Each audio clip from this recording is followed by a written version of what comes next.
I'm saying I think I'm ready. I'm not for sure that I'm ready.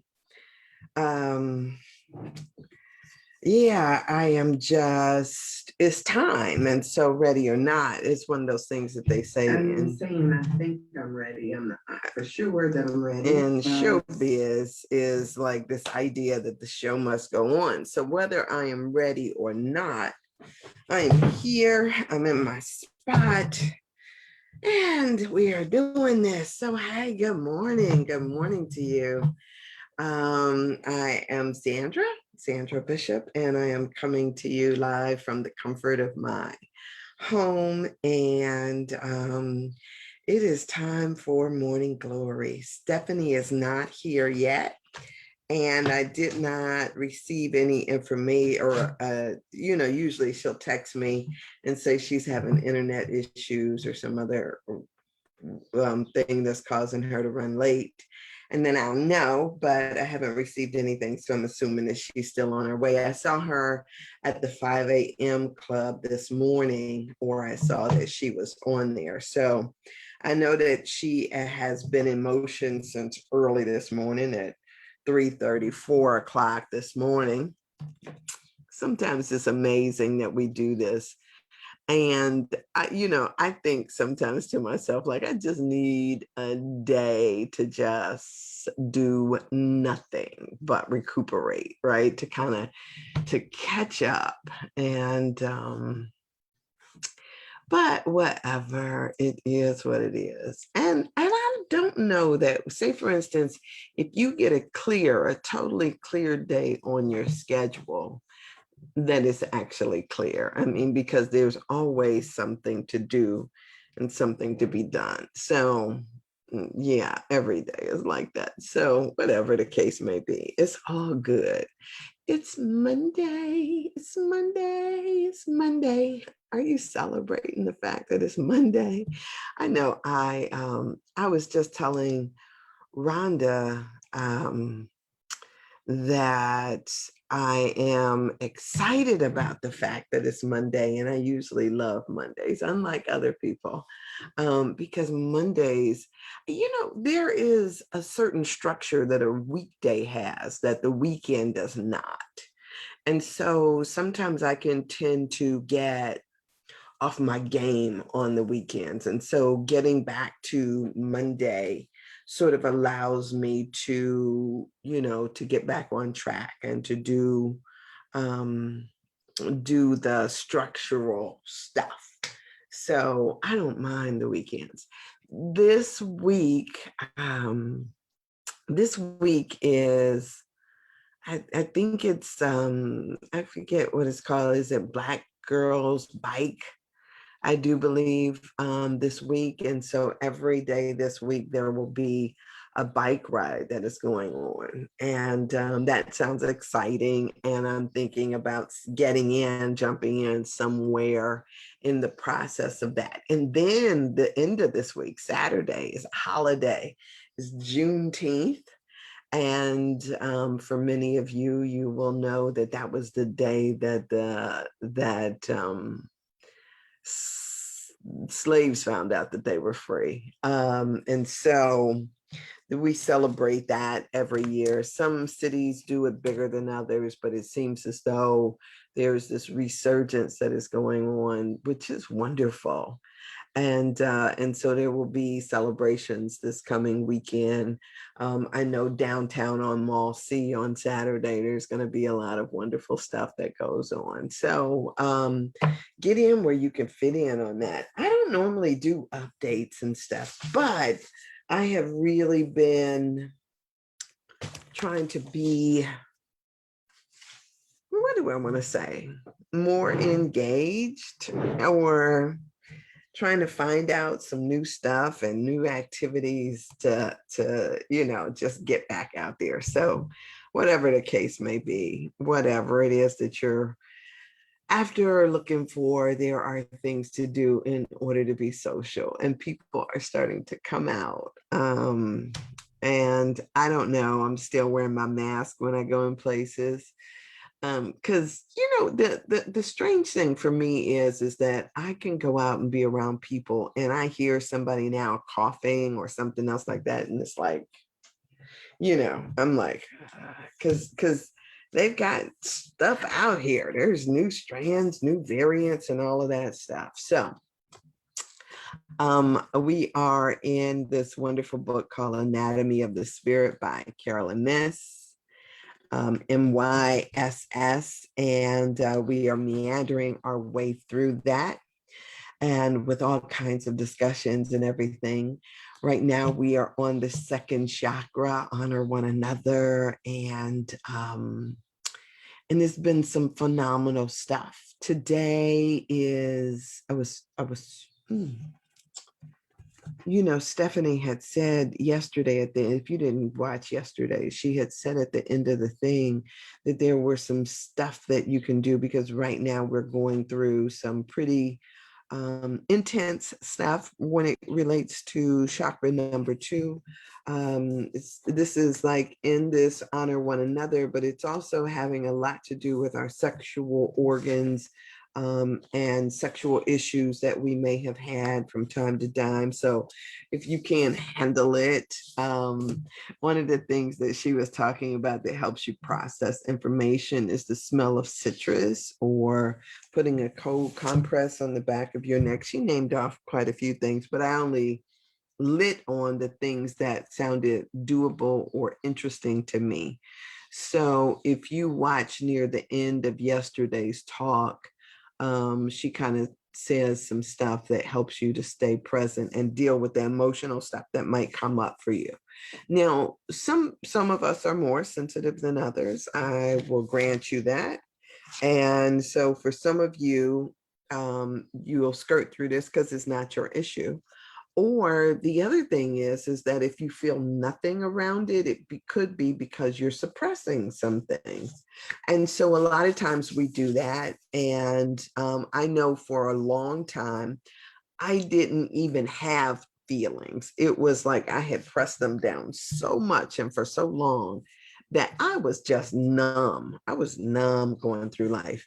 And so when I remember I went through, and so let me tell y'all this. Because I talk about this from time to time. I was raped when I was, maybe about 17. And I thought that I had dealt with it pretty good. I really did. I thought that I had all of that under control. As a matter of fact, it was like almost, I don't want to say it like this because it sounds so trite, but it was like, okay, it's almost like I earned a Girl Scout badge or something. Like I had known it happening to so many people. It was like, okay, now that it happened to me, I survived it. And I like marked myself off like, okay, survive that. I'm okay, check, and keep on going. But it wasn't until I got a job working for the Rape Crisis Center. Thank you, God. Thank you for this day. Thank you that something I say here touches and opens something for the people that are listening to me. Thank you. I started working for the Rape Crisis Center, and I would go out and I would, I was their community educator, and I would go out and I would talk to people about rape and sexual assault. No big deal is what I was thinking. Until I,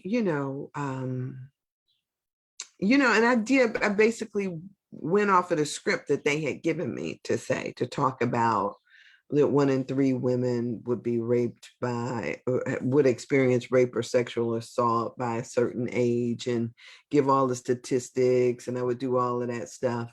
And it wasn't until I started going into some of the, there she is. I started going into some of the centers where, like the homeless shelters or the women's centers, that people really started talking back to me. Now, every once in a while, you go into these women's groups out in the suburbs, and they're all sitting around and they want somebody to come out and talk to them. And sometimes you look around the table and somebody would be crying or saying something, but all of these women would be sitting in judgment of one another. And so there really wasn't like a lot of conversation, because it's kind of like those shows that you see on TV, everybody trying to be the perfect, woman, or the perfect housewife, or the perfect doctor's wife, and all that stuff. So you would see people crying, but it wasn't like a lot of disclosure, or they would come up to you afterwards and whisper about something that happened to me. But when I was going into the women's shelters, or when I was going to the hood, those women cross their legs and say, well, honey, let me tell you what happened to me. Right. And so it wasn't until I started going into those shelters and I started listening to the stories of the women in there that I realized that where I thought I was healed and dealing with it, I really was not. I was really just like, I was existing. And so I heard them talk about their responses to things. I heard them talk about the ways in which they found to cope and all of that stuff. So I didn't have, and because it happened to me when I was younger, I didn't have I used to be able to, I knew what intimacy was, right? It wasn't like, oh, I could just lay there and play footsie and talk and, explore fingertips and all of that stuff you normally do. I couldn't do any of that, right? If a guy touched me, I was in the shower 2 seconds later, like I could rub my skin off, like, I used to want to I was so detached from myself and my body. So when I started hearing other women talk about what they were going through as a result of their sexual assault or rape, then it was like I went and I found a therapist, and I went to the free clinic. I mean, because at the time I didn't have any insurance. And so I went down there to the free clinic and I told them I needed somebody to talk to. This was the first time I did this. And it just so happens that the counselor I got used to work for the Rape Crisis Center. And so it was almost as if she took me by the hand. That's what she would say. I'm just walking with you. I'm walking with you. That's what she would say. And so she did a walk with me. And I walked with her for maybe about 2 years.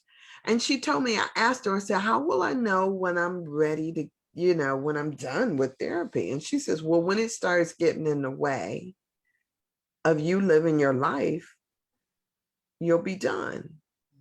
And so, man, I used to look forward to those days when I would go in there and sit and just kind of dump. But then it was like, after a while, it got to the point like, oh my God, I got an appointment, and then I go in there and I just, like, okay, I'm gonna give her this, right? I felt like I was just showing up just to, just because that was what I did on Tuesdays. But so it started getting in the way. And even then I was like, okay, well, can I still come once a month then? Like a tighten up session? Like I felt like a little kid that couldn't quite let go of mommy's skirt. That's typical. Yeah. Yeah. So, and so that was kind of the ways that I process. So I was telling them that you shared yesterday about ways that we can cope if this gets difficult. And so that's what I was trying to say, that that all of this used to be really like something that was triggering, using your words. This was something that was triggering for me. And until I started doing my own work. Mm-hmm. Yeah. And the other thing is, and I'll say this to you guys, because on the other side of this, what I say to people often is that yes, I was raped, right? But because of the work that it made me do on myself, I look at it as a blessing rather than a curse. Mm-hmm. Because without needing to heal, without needing to work through that, I don't know that I would have done this type of work. I don't know that I would have dove this deeply into me. Mm-hmm. So I don't give nothing for my journey. Isn't that what they say? I wouldn't trade take nothing for my journey now, right? Yeah, and that's the hope, that when someone goes through something like trauma, especially a body violation of any kind, verbal or emotional abuse from someone that is not expected to happen to do, this is not supposed to happen, especially when it's someone that you know, because I think, in my humble opinion, that's the most devastating. um that that you get to a place where you count it all joy. To me, I think that is like the ultimate victory, when you get to a place where it's like, yeah, take that, because this is my life now as a result of this. Mm-hmm. I think that's the ultimate victory. Doesn't need to be the ultimate goal. The ultimate goal is to say to self or the universe or whatever higher being that you believe in, that I need something to come out of this for my highest and best good. Like, what is this going to be for me? Mm-hmm. You know, it's one event in a lifetime of events, because, and I'm tapping into my own stuff and I'll leave it alone, not my stuff, but what I know to be true because of what I do. When you don't decide that I got to figure out how to recover from this, you just repeat the same experience.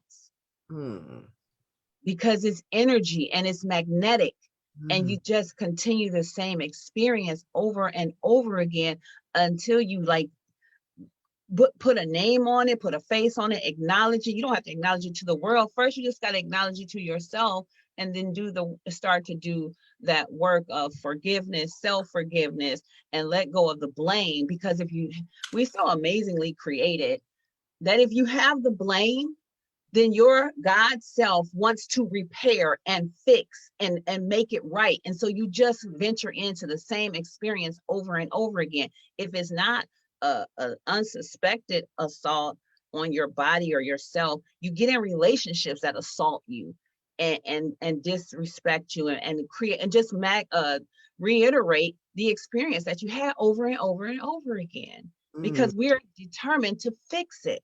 We have been made to make it right. But you have to make you right. When you line up with you, then all that exterior stuff starts to fall off. But unconsciously, we're always in repair mode when we don't address our hurts, our deep wounds. We're constantly in repair mode. And I think that is, that's interesting to me. So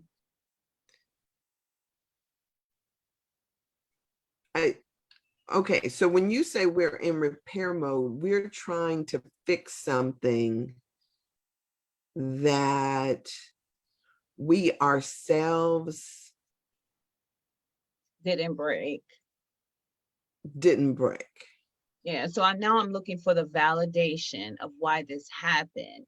And so then I choose another buster and try to make him make me okay, so I can continue to fix the narrative that I've now created. A great example and an easy one, because the molestation and rape one can be a little bit more difficult, and I would need time to break that down. But like a person whose parent has said, you can't have this baby, so now you have to abort it.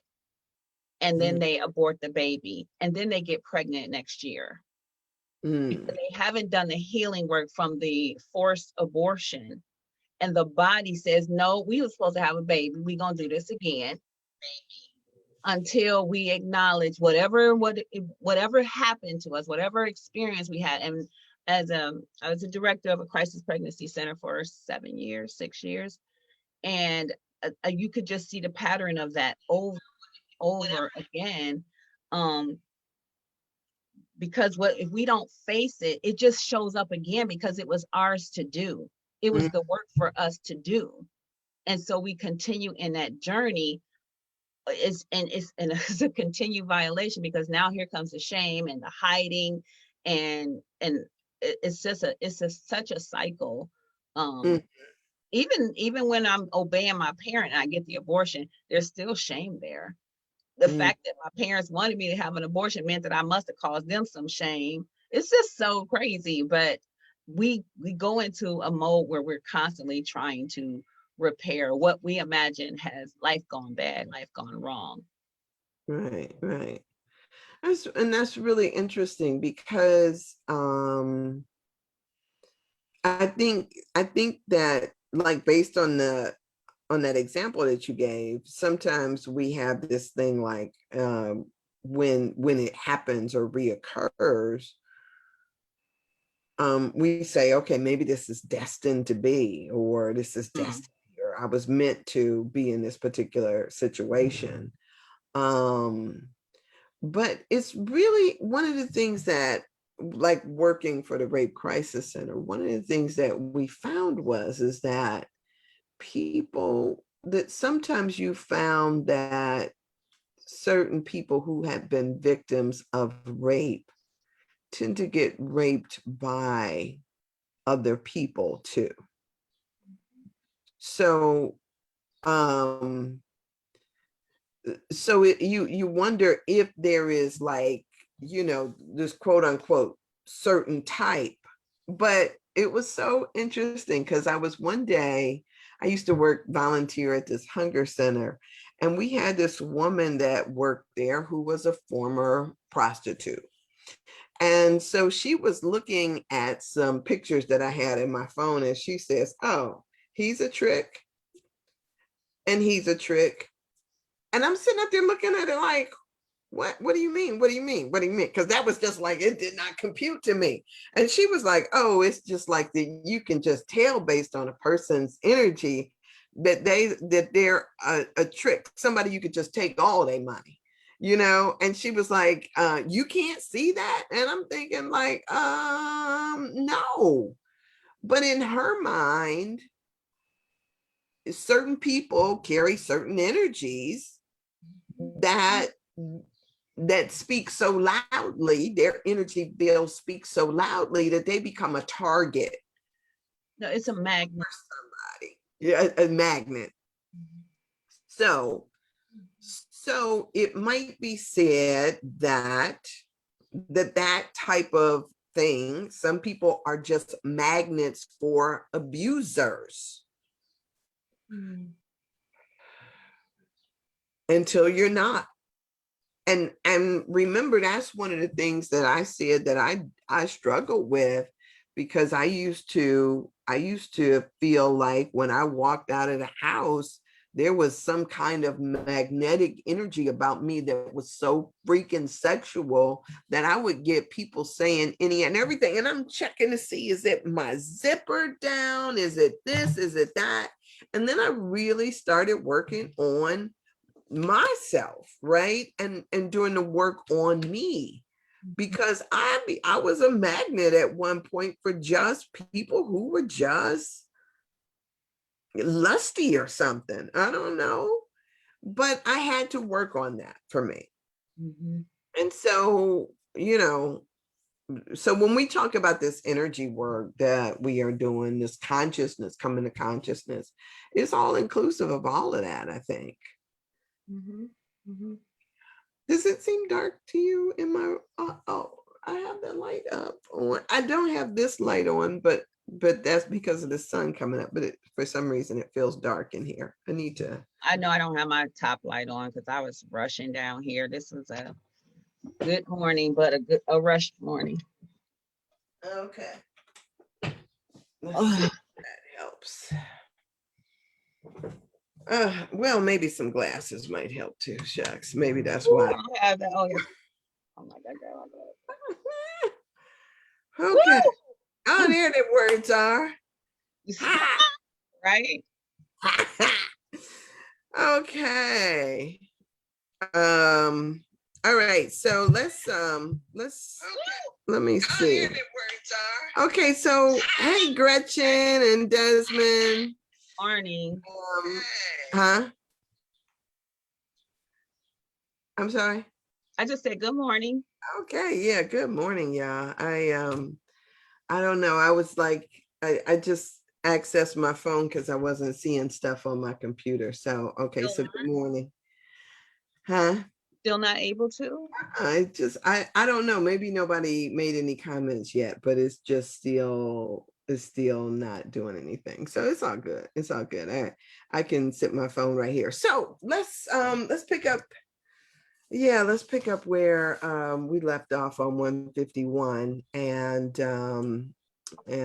yeah, and let's power through this and then we can go on. So blessings to y'all.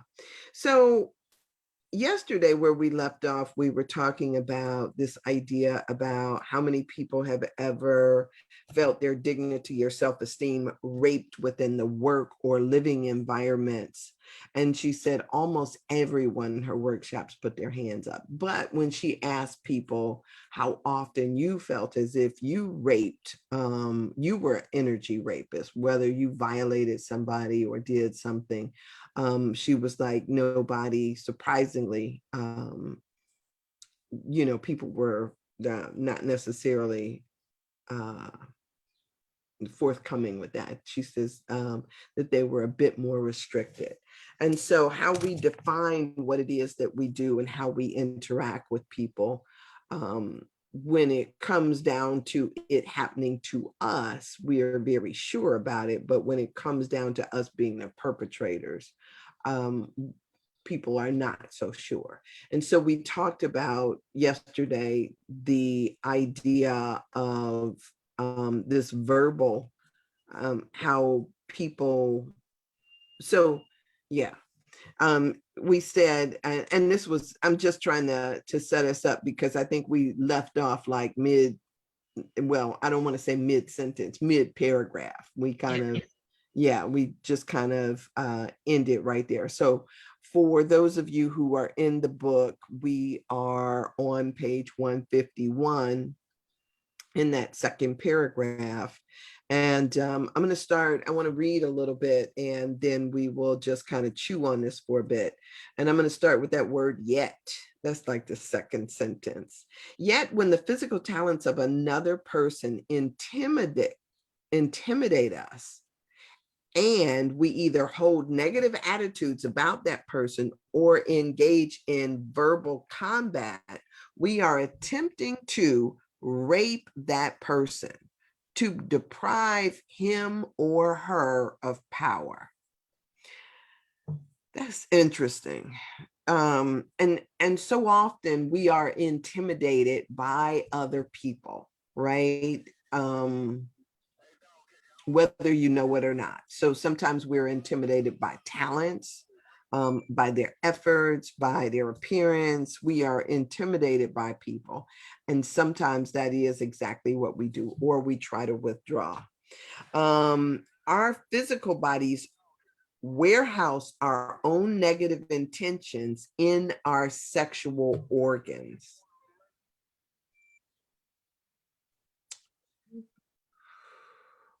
Our physical bodies warehouse our negative intentions, right? It's not even saying your actions, your negative intentions in your sexual organs.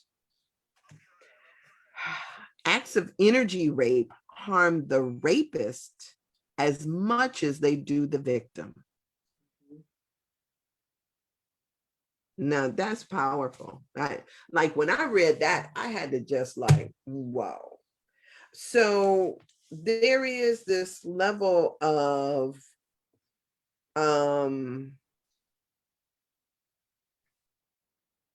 because here's what I'll share too.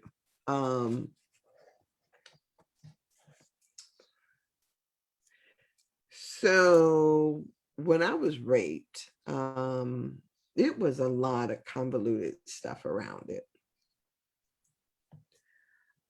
so much so that I felt as if there was nobody I could tell at the time. And most of the time, I don't know if most of the time people feel that way, but there was no way that I could share what happened. So, so I basically, didn't tell anybody. I was basically felt like I was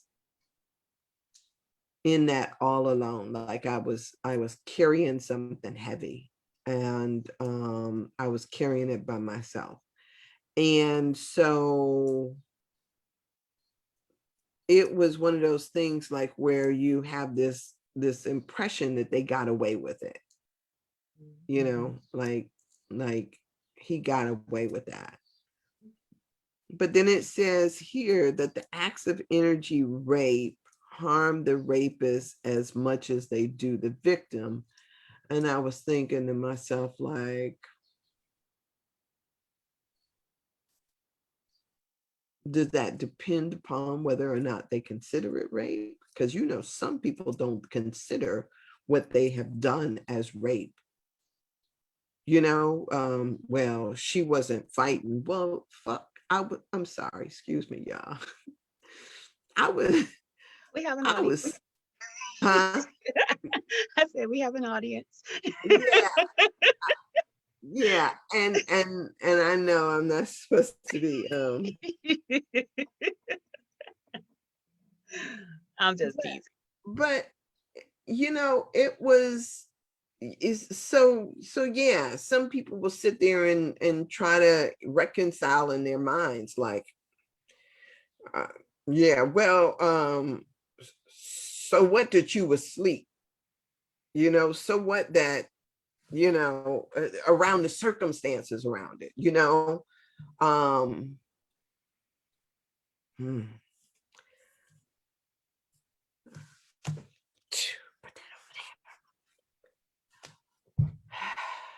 So when I read that, I was thinking to myself, like, oh good, it harmed him too, whatever.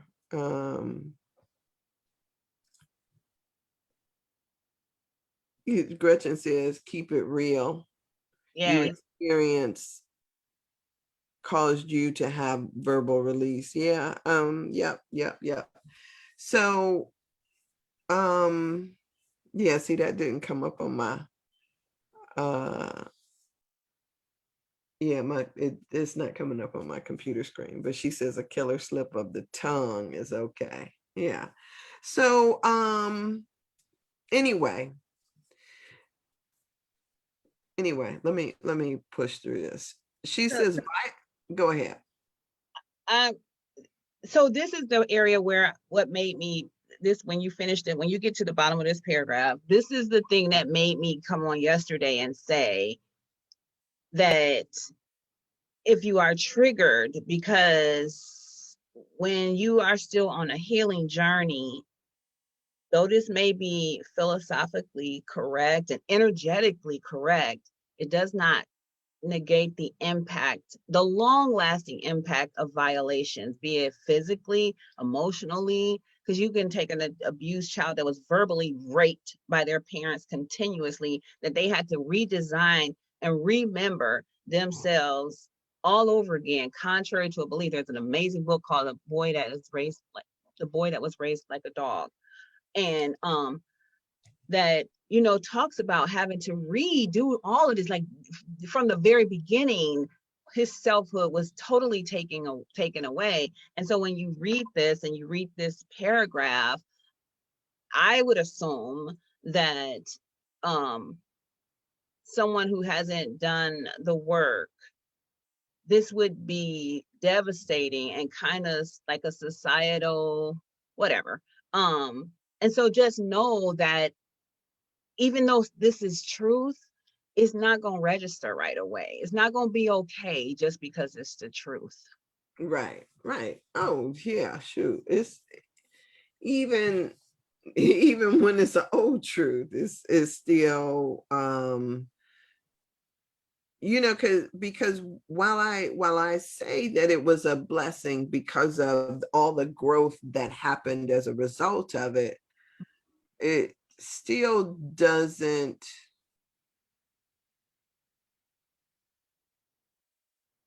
I don't,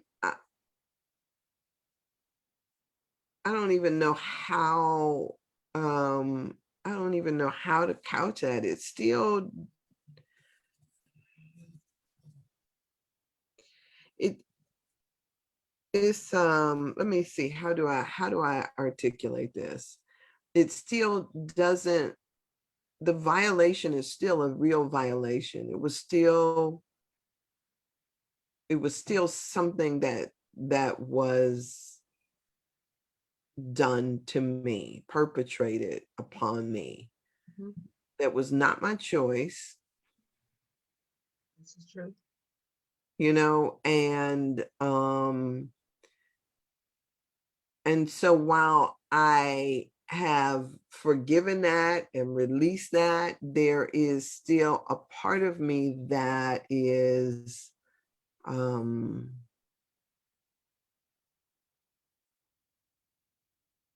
what's the word? Continues to work and continues to grow. The experience is still being used to grow you.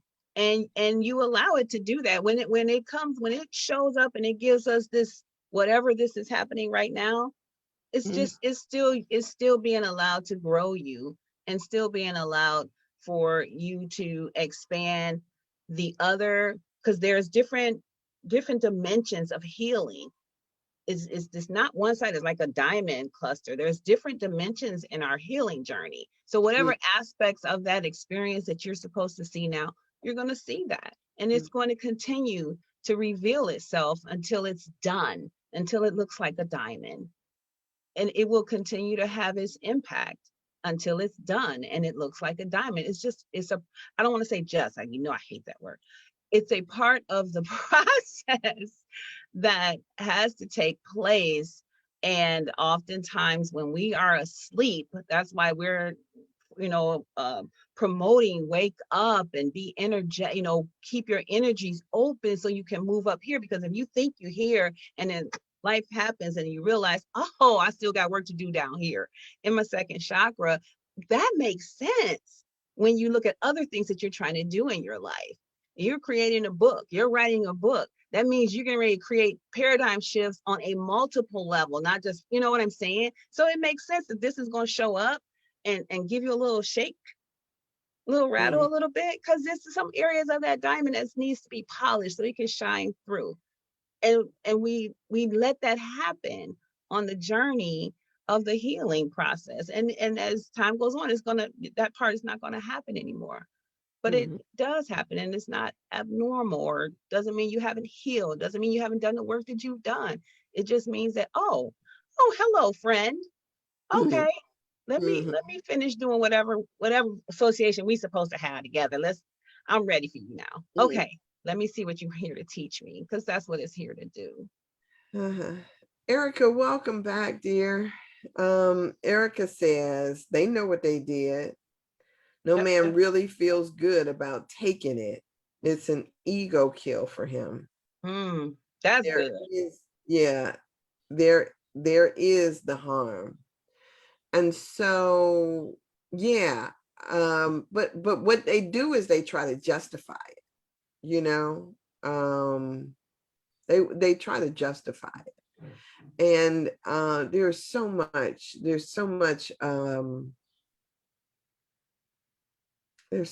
around that while I would love to, like, because I think that it's a teachable moment, I would love to talk about it. So somebody said something to me about allowing other people to do their healing work too, right? So sometimes when we try to keep information from somebody, because because this happened in the context of this was like somebody related to me, a family member, and I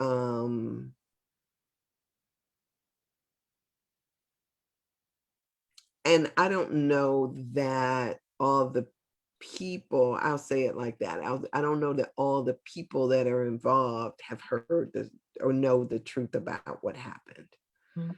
And so there's a part of me that is hesitant about talking about it because it's really a difficult thing. But then too, it's like, who am I protecting? Am I protecting them or am I protecting me? And is A there, person, right? yeah, is there a possibility? So, okay, so So, okay, go ahead. let me just give y'all the the roundabout. So when I was younger, I went to be in someone's wedding. And I went out of town. This was the first time I traveled out of town without my parents. And I was in a wedding. And so the night of the wedding, it was, so part of this is my part of trying to take some of the blame or something. But I was underage and I had had some drinks and I wasn't supposed to, but I was traveling without my parents and they had champagne at the wedding. So when we go back to the house, everybody just piles in the house. It's like a house full of people sleeping on the floor, sleeping some very place. And I ended up being in the pull-out bed in the basement. There was a pull-out bed down there, and I was down there asleep by myself. And in the middle of the night, all of a sudden, there's somebody on top of me. And it all happened so quick. And it was dark. I was disoriented. I didn't know what the heck was going on. None of that stuff. All I know is yeah. So at first I had absolutely no clue who it was. I had absolutely no clue because it was so many people in the house. I was, you can imagine, but you don't know, right? Until the next morning, I finally heard activity. And so I go upstairs and my world had been changed. I go upstairs and I'm standing there like terrified, and I wanted to say something. I wanted to, but all of a sudden, here comes the bride out of the back. And she was like, the groom, she says, I hope he didn't wake you when he came down there to take the shower. I told him to keep it quiet.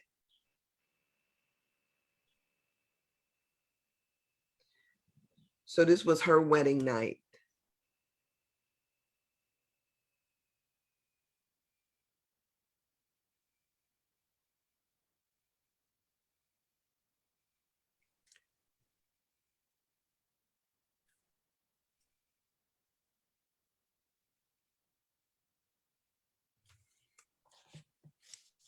So let's get back to reading. Is that okay? No, I don't want, no, it's not okay for me.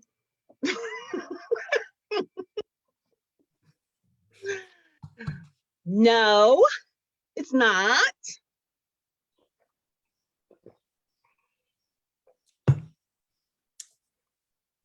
Yeah, her wedding night. Her new husband supposedly came down to take a shower.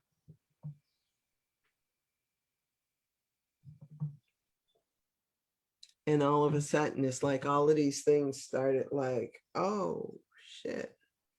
How do I now tell them? How do I now tell anybody this?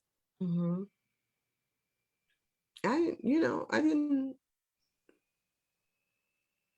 I didn't know how to even process that at that point. All I could think of was, oh my God, and everybody's so happy and everybody is talking about what a amazing time we had, and my world has changed. Mhm. Yep. So That was big. Thank you for like sharing that. yeah, yeah. That's a lifetime of bigness. Like you in the big girls club with us. Whatever. Like my badge. My badge. And Yeah. It's not a bad, it is a badge of survival. yeah. But it's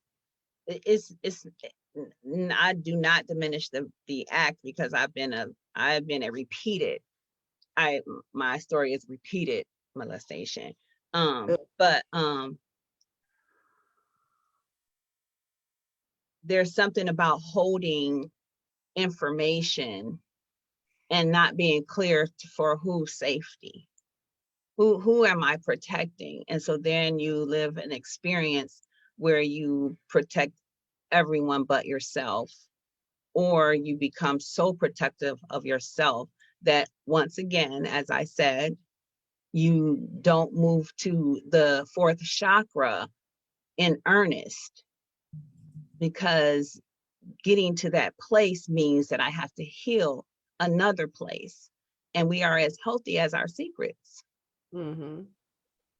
And so in that, that's the work that I know the work. And I know that the work, when it's a family infraction, pathology, things like all of that stuff plays such a huge role. You just can't skip over it. And although Carolyn misses this paragraph is so true, I got it written. It is true that the other people suffer, but the person that's had the experience and can't talk about it or can't tell it, and not because they don't feel like they would be protected, but they don't want to impact someone else. That starts a trajectory of disassociation that is beyond language.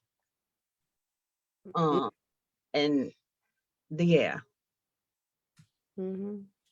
it's a disassociation that is beyond language. And that's, I think, why this book is so powerful, because in my flesh self, I got to do all of this warring, back the hell up, don't touch me.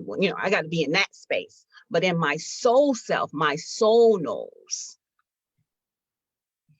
that this experience is counted as valuable for something. And now for me, this is my stuff. Mm-hmm. For me, I got to be about the business of that, because this other shit is not comfortable. I don't like it. And something inside of me says, I need to fix it. Mm-hmm.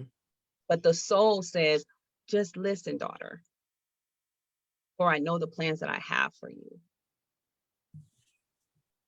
Yeah. The plans to prosper you and to bring you hope. Yeah.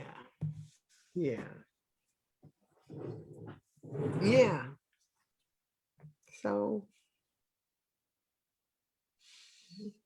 thank you. Thank you for You that. are so welcome. Thank you for that. Yeah. Yeah. Yeah. Thank you. Thank you.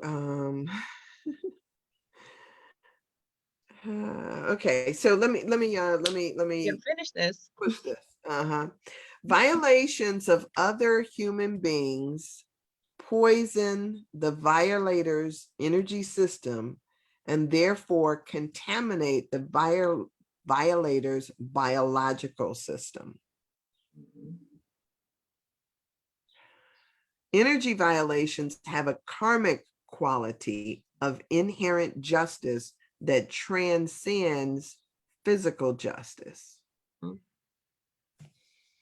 Although people appear to get away with criminal behavior, especially in incidents of rape and incest, justice is always served at an energy level.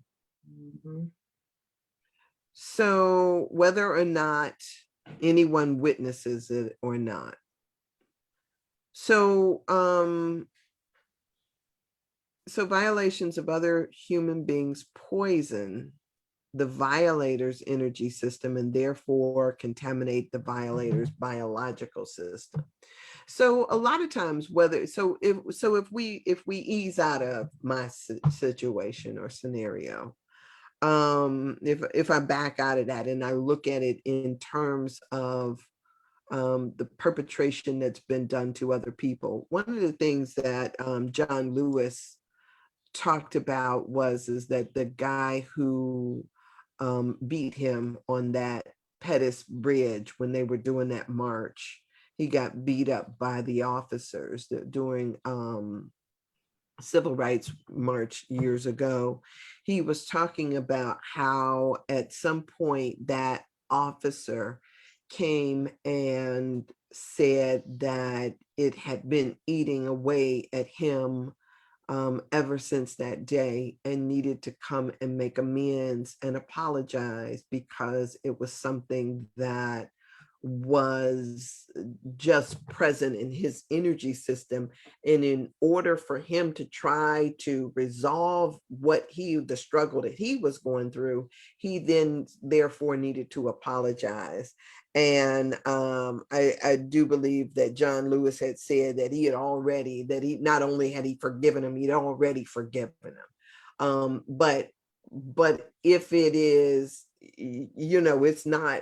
it wasn't so much about John Lewis, but it was rather about his own stuff, right? His own energy, his vibrational stuff beating him up.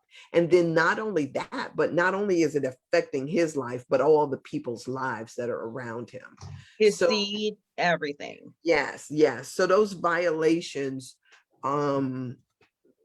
they, it poisons. Poison is a good word. It poisons their system. And until that correction is made, it still informs everything that a person does and how they show up. And so while you may believe that you are getting away with something, there is that, it says the inherent justice, the karmic quality of inherent justice that transcends physical justice. And so I think that is something that, and it's not that I wish any bad misfortune on anyone, but we do live at the effect of the choices that we make all the time. So it's so real that when I work with couples, I have my first initial session with couples, and then I have a couple time apart from couples, like individual. And in those individual conversations, I have conversations that talk about rape, domestic violence to the man and the woman. Have you committed it? Has it been done to you? And then I explain, because whether you tell me the truth or not, I'm going to tell you the truth of your problem in your connection. And that is, if this has been an experience and you haven't done the work to heal that, we just playing here. We're just playing. You can give me your money and I may or may not take it depending on what we can put aside to work on. If I don't think that this is going to impact it, but I want to tell you the impact of what this information does and how it informs your connection, and whether you've disclosed it to your partner or not. Guilt, shame, especially shame, will deteriorate a connection so fast. And it looks so yucky, and it looks like it's one thing and it's not. And people project things and it's not, because you come into a connection, you don't know what people have done in college. You don't know what they've done in their elementaries. You don't know. And you come in this connection and you're not understanding what's happening. And as people have root things at the root of their hurt. And they're just constantly talking about the surface. But when the surface stuff, and I use a screwdriver, a Phillips head screwdriver, and it's not screwing in the screw, there's some more information. We need to do a little bit more talking. And I have found it over and over again that it has been that second, why this is blowing my mind, is that, and I know my own experience. Right. Right. That experience there, it has to be checked and nurtured and cared for and developed and forgiven in order for other connections to happen. Mm-hmm. It Mm-hmm. has to be. It's not like, it's not negotiable, in my humble opinion. Yeah. So true. So very true. All right. So, for this reason, spiritual teachings emphasize forgiveness and encourage people to get on with their lives. Spiritually, it is understood that divine order is a force that works constantly to restore balance in our lives, a force that is enhanced when we can release our need to determine a just outcome. Mm. So, there's that part that of us that wants to see justice done, right? We talk about in this country the crime and punishment. So the punishment side becomes stuff that people are focused on. But what happens when punishment doesn't come, right? Or that you don't know that somebody is paying for what they have done, the ways in which they've changed you or altered your world, right? And so there was a part of me that would have loved to come home and tell my parents about what happened, right? But my dad would have, first off, it was a miracle that my parents let me travel by myself, because that was not something they did. I have protective parents. That wasn't something I did. So there would have been that level of like, oh my God, I ain't gonna never get out of the house again. Then there is the problem with what would have happened with my dad or my brothers, how they would have reacted to it, that vengeance, or that, trying to get, something, do something. And so there was this, there's not, yeah, the outcome, what's the outcome? And so I needed to, that was part of my issue too, is that I needed to figure out how to resolve it in a way that didn't involve all of these other people. I just needed to swallow it, like, let me take this one and just bury it. And so that's kind of what happened for me. But we got to trust, there is this thing where she's saying spiritually, it is understood that divine order is a force that works constantly to restore balance in our lives. I'm gonna tell y'all, this is so silly, right? I gotta tell y'all this. But last night I was sitting in my kitchen. This is gonna sound crazy, and I know some of you are gonna think that this seems so trivial, but last night I'm sitting in my kitchen. And I thought that, and it's bedtime. So I had gone in my sauna. I sat in the sauna for a half hour. I came back upstairs. And so I don't know if any of you have like ever done sauna as, like I'm doing sauna. So I sat in there for a half an hour. And so by the time I come out, your heart is racing. You got, because they say that sitting in the sauna for half an hour is like doing an hour's worth of exercise. So your heart is racing, and it takes you some time to get back to normal. If you get back to normal, it's always best for me to just go to bed, because after I get out of the sauna, sitting in a sauna for a half an hour, I don't even have the strength to do anything else except for go to sleep. And so, but I'm sitting in my kitchen. I go in there and I sit down because the dog doesn't like to eat unless I sit down in the chair. And so she needed to eat before I got into bed. So I sat down in the chair. I'm still, my pores are still open and I'm still sweating.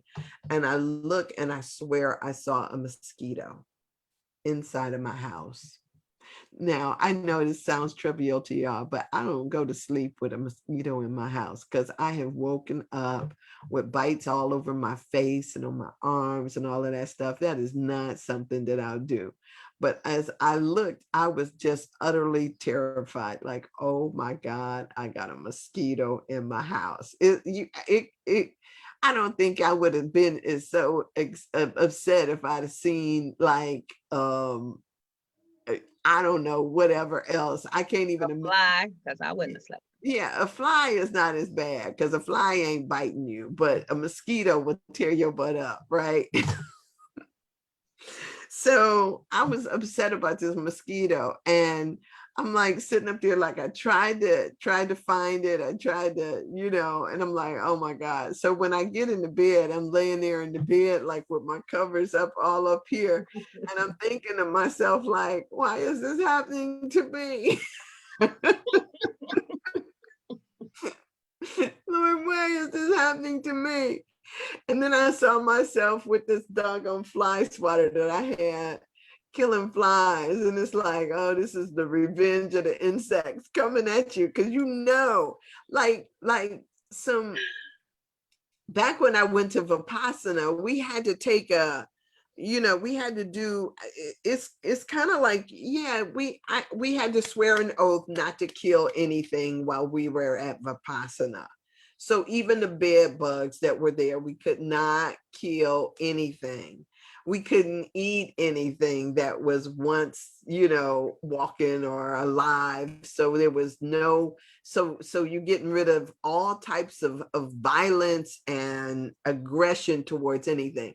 So I hadn't killed a bug in years, but this year I have gone crazy killing some flies up in here. And so I hadn't, but this is the first year I've had mosquito bites in years too. So I was like thinking to myself, like, man, last year, I don't think I had not one mosquito bite. And then this year I was like, why is this mosquito in my house? And I saw me killing flies and I was like, oh my gosh. Okay. So since I'm aggressive towards insects, now I get it. I don't know if y'all ever done this, right? But if I kill something, it's like I have nightmares about it. Even if it's a fly, I'm gonna have a nightmare about it. I am so not into that stuff. So last night I was like, okay, so this mosquito is in my house because I've killed some flies. My karma is off. And so I had to lay there like, okay, I'm not going to kill any more flies. I'm not going to kill any more flies. I seriously will sweep up those black ants that come into your house and take them and throw them outside because I am just so not into killing stuff. I know y'all probably think I'm crazy for this, but I think don't ever say that again. Like that. That's why get that out your narrative. That's why the mosquito was in my house. But you know what? I slept under the covers last night and I did not get bit. And so I threw that fly swatter out. Good. Well, pray for me. I threw the fly swatter out. So what I will do is I will continue to trust that when I go to the door, there will always be a fly that is, trying to get out rather than staying here to bug me. So I have had a different experience with bugs this year, and I think it's because I'm different towards them. So let me finish this paragraph. Wait, is there comments? I'm just curious. The comments haven't come in about that yet. They were making comments. The last comments was when I finished telling my little story. And Erica said that he needed to be shot and dumped in a ditch to rot and gnawed at by rats, which is like, yeah, overkill. It's all good. Yeah. Well, he was a true ass, but anyway, but no comments about the flies and the mosquitoes. Not yet. Anyway, Gretchen says she hates skeeters. So yeah, and when I get a mosquito bite, and I tell you, I hadn't had them in years, but when I get a mosquito bite, it almost feels like the area is on fire. Mhm. And so I haven't had them in years either, but yeah, yeah, I don't. Yeah. Hmm. yeah. So yeah, I am. Yeah. So this year I've had a few already, and yeah, and like I said, I think it's because I've been killing flies. All right, so I'm sorry. So for this reason, spiritual teachings emphasize forgiveness and encourage people to get on with their lives spiritually. It is understood that divine order is a force that works constantly to restore balance in our lives, a force that is enhanced when we can release our need to determine a just outcome. Whether or not we witness the unfolding of justice is irrelevant. And that is a spiritual fact that we often find hard to digest. Absolutely, it's hard. What Yeah. the devil? That's how I feel about that. Yeah. But I know it's true. Yes. No? But it Yeah. still doesn't stop the reality, maybe because I'm a survivor, but and yeah, uh, it doesn't stop the reality of it. And that's the hard work. Yeah. Sexuality is a form of exchange and, in certain circumstances, a type of currency. Many people use sex as a means to an end, only to find themselves feeling like rape victims when their efforts to manipulate Mm. someone fails. A person who exchanges sex for a desired job or uses it to get close to a person in power risks creating a situation in which someone ends up feeling used. If, however, sex is used for what a person would describe as fair exchange, then the energy vibration of rape is absent from the body. Fair exchange.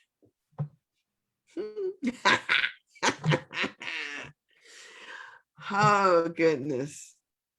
And it's so funny. Like until a person learns their value, they might think that, oh, um, because some people have this so devalued. There's this woman that I read this book, and she was saying, learn how to set your prices right. She says, because you devaluing your service devalues mine. Mm. And it was so interesting. It was in a totally different arena, but I totally get what she's saying. As a matter of fact, I think that that's what not the Gulf War, but the one of the wars we had was based on, is somebody trying to flood our system with oil that was undercutting the prices of other oil producing companies. And so if they are selling less, then what they're doing is they're undercutting the market. So if you now have crackheads that'll do anything for $5, the regular women out on the street have to lower their price or run the risk of nobody buying their services anymore. So people might be like, learn how to price your service according. So when somebody has this thing of saying fair exchange, what do we perceive fair exchange to be, right? If you only talking about, $2, maybe for you getting your grass cut is a fair exchange for giving somebody some sex, but for me it's like, boy, beat it, right? Get the heck out of here. That's some crap. So but I will tell you, and I will say that desperation, poverty, all of those things put people at serious risk for this. Um, Thank you for saying that. yes. People are able to be exploited, especially when they are in desperation and gotta have something. So I have seen people who have, as a matter of fact, one of the guys that I know was really irritated with people who, some of these little corner stores, somebody go in there desperate for some milk for their baby, and somebody taking advantage of them because of that. It's all kinds of ways in which people exploit others. And that too is an energy violation. So when you're violating somebody, right? That. Don't nobody have to tell you. Oh. Yeah, it. And that carries with it something. We're not always able to connect the dots. Like when stuff starts to happen to us, like me and the mosquitoes and the flies, we're not always able to connect the dots. Right. Like with me and tithing, right? Sometimes we don't always correlate what goes on because it seems like they're unrelated, but energy is energy, and you don't always see the connectedness. All you know is woo, something ain't right here, right? Right. Something is going astray. Let me check what I'm doing. Right. And see that I'm in alignment with where I am trying to be. So the oldest form of sexual currency is, of course, prostitution, the most disempowering act in which a human being can participate. Prostitution of one's energy is more common violation than is physical prostitution, for countless women and men remain in situations that represent physical security while feeling that they are selling a part of themselves in the process. And so just because you may be in a relationship or married or something does not exclude you from the possibility that you could be prostituting yourself, or you are having that energy about what it is that you're doing. Because sometimes what we do is we stay in situations that don't serve us, that are miserable, that all kinds of things that are demeaning, degrading, because of sometimes the security, sometimes money, sometimes fear, sometimes all numbers of things. But we do things all the time as a basically giving up our energy in exchange for something else. It's still prostitution. Even though we may not call it that, it's still that. And so, and this book makes you more and more aware. Just having the conversation makes you more aware. Mm-hmm.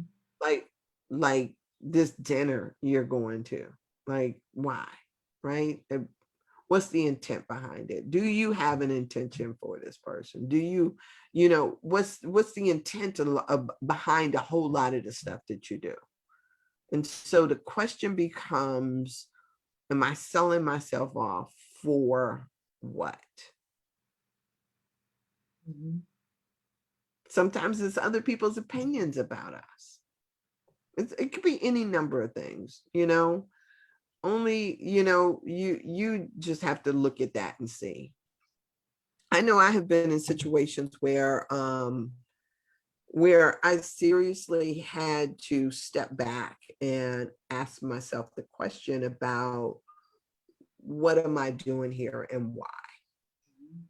Do I have, and sometimes we have to be really honest with ourselves, right? All the time we have to be really honest with ourselves. Yeah, I mean, but sometimes we just do stuff without thinking about it. You know what I mean? Mm-hmm. And when we're like not thinking about it, when we're in our unaware, we just say yes because why? Like that, like the other day when I was saying that we're so busy wanting people to choose us, right? Rather than just saying, well, you know what, if Why? Do I just need, do we just need to have somebody? Do we just need to be chosen? And so whoever comes along will do? So sometimes we got to ask ourselves, okay, so all the time we should ask ourselves, why am I here? Why am I doing this? Why? Because, and when our feelings show up, those are the beautiful indicators that the questions need to be asked.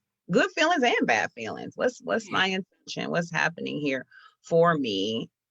Go within so you will not go without. And it's a moment by moment experience. It is. I cannot emphasize it enough. And does it feel boring? Never. Because you get to learn more about who you are when you're doing that. I missed my exit today and ended up working out in South Euclid. I guess that's where I was, because I missed my soul and exit. So because I was in my own space, just talking to the universe and really my ancestors. And instead of going right, I just kept on down that area, the one that doesn't have the exits, which I never get on. And so I ended up having to get off at Brainerd and come down. And and I was just like, express part. Yeah, express. And so I was just like, okay, my old self would be like, whatever, be all riled up, and now I gotta turn around, I gotta go back, but I was just like, I don't know what this is about. I don't know what this is for. Okay, highest self, what is it you want to do today? Like, are we going on an adventure? And then I just, took the path of least resistance. But there would have been a time where it just would have not been okay. I just would have had all kind of crazy stuff going on. But I have learned the beauty of just, number one, trying my best to allow, not judge it, and then sit and say, what are we doing next? Where are we going next? Where are we going next? Because those things that come up inside of us, they're like little umpires that give directions. And I don't know if that's the word I want to use, but they help us to navigate this journey. So when pains come up and past experience shoot up, if we can practice challenging ourselves about it, like, I love that. Why am I sitting here? Especially if you find yourself drifting off and the person is like right in your space and you like, what am I doing? I'm not even present. Yeah. It's a good practice. It's the best practice. So it's always being conscious of being conscious, just asking the question. Because sometimes I don't even know. I went out on a date one time with a guy. I was just up at this was a while back ago too. I was out at over on Larchmere at this spot. And I sat down with a guy, and it was, I don't even think I had been there 5 minutes. And I was just like sitting there, like, I just kind of thought to myself, like, oh, okay, Sandra, why am I here? And so when the woman comes over to take our order, I think I don't even know what I had ordered at that point. But I said to her, because I think she was asking us if we were ready to order. And I said, no, I'm ready to pay for this drink. And she was like, excuse me. I said, can I get a check for the drink? And the guy was like, he says, oh, it's like that. And I said, yeah, it's like that. Right. And I was like giving myself an internal high five, that I was thinking to myself, like, okay, I dismissed you quickly. Right. Because a lot of times what we do is we sit there and at least go through dinner, like almost like I'm gonna eat this dinner and make you pay for it. Like, I'm thinking to myself, I'm gonna pay for my own done drink and make an exit now, because my time is worth more than this.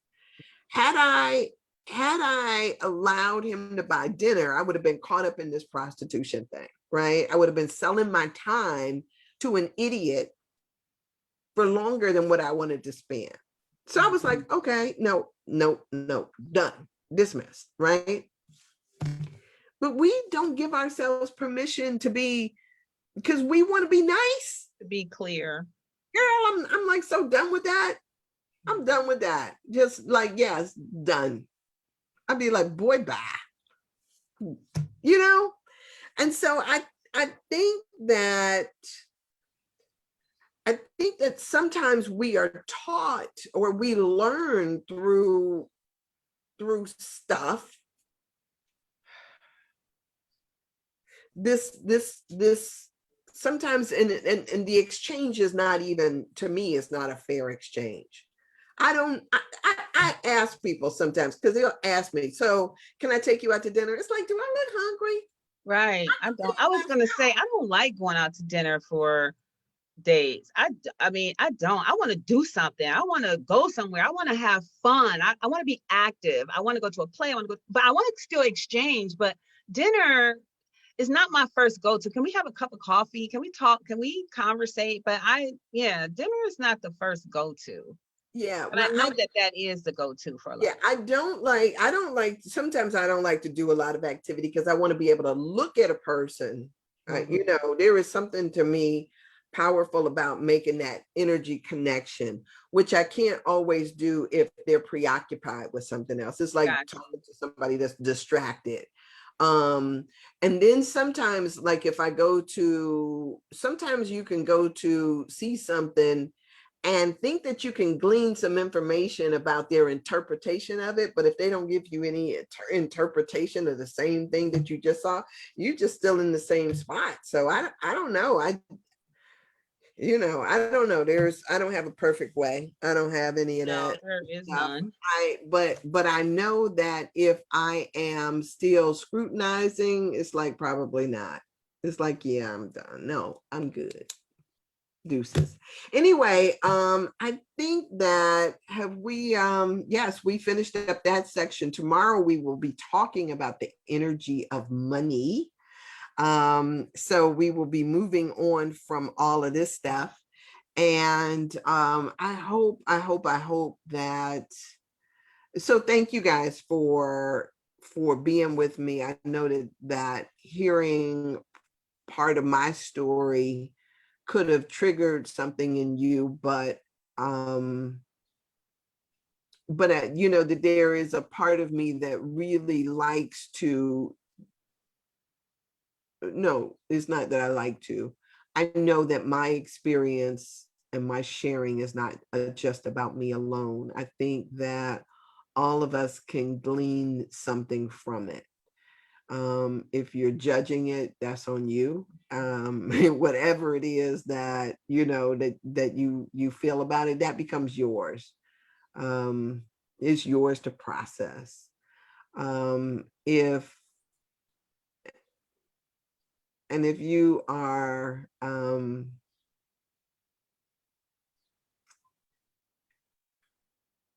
I'm sorry if this is the first time you've heard it and you're connected to this. I'm sorry that you had to hear about it in this arena. But there it is. And something somebody told me, because I'm writing this stuff, Sandra, and I have not written. I have, like, I'm gonna take a picture tomorrow. I got like 16 journals just from before 1996, and then I got all the rest for now. And the 1996 pieces are the pieces that I've struggled with all for the last 20 years to write or talk about, except in the privacy of a domestic violence shelter or in a setting that people were like-minded. And so I never wanted to disclose certain experiences because I didn't want to hurt people. But then a wonderful therapist, I love him to death, and he says to me, this is your story, and these people showed up on your stage, and so you have a right to share it, demonstrate it, however it feels good to you, because it's your stage.